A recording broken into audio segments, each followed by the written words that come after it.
Imagine you are trapped inside a tiny metal box, violently shaking as you plummet toward Earth at Mach 32, over 40,000 kilometers per hour.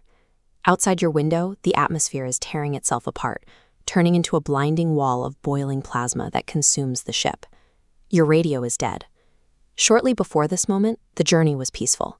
You watched the entire Earth from pole to pole as the sun set behind it, drifting in the absolute quiet of deep space. Returning home requires the atmosphere at a speed that prevents the air from moving out of your way.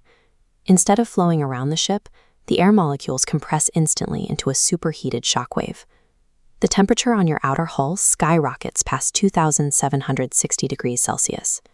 Structural steel melts at roughly half that temperature.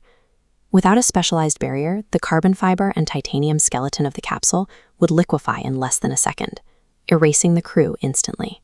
The only defense against this heat is a 5-meter-wide shield made of a material called avcoat. It is designed to slowly burn away, sacrificing its own mass to carry the lethal energy away from the ship. But during the uncrewed Artemis I test flight, this shield didn't just quietly burn, it fractured. Over 100 different locations showed unexpected damage, with large, jagged chunks of the shield unpredictably cracking and blowing off into the sky.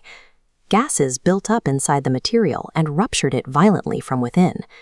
The crew's primary defense against vaporization is a component that has already proven itself to be structurally unpredictable. NASA chose not to replace this damaged heat shield for the Artemis II mission.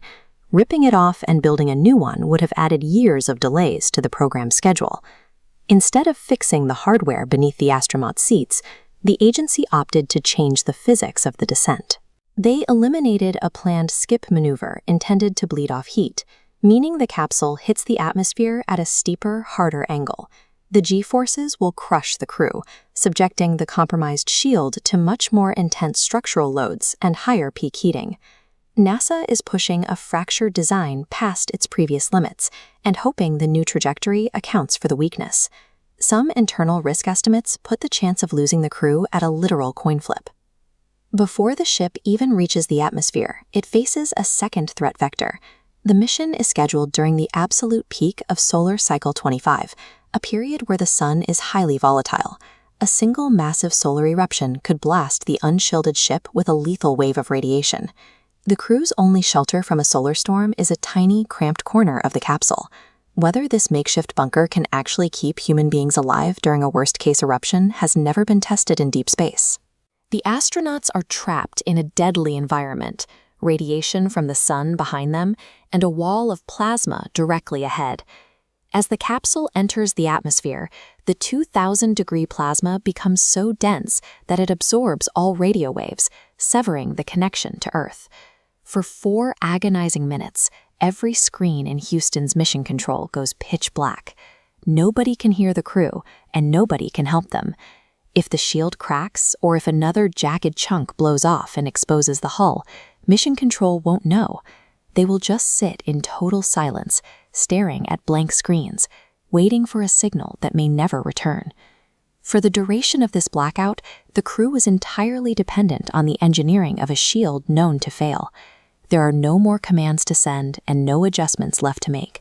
The outcome is left entirely to the laws of physics. We know this nightmare is real. Heat shield failures have already killed 7 astronauts in the past. These 4 minutes are the threshold for our future in space. If the signal returns, the moon becomes a destination again. If it doesn't, the program stops. We build massive rockets to project our presence into the dark, but in the path of these forces, the margin for our survival is incredibly thin. The universe remains terrifyingly unforgiving.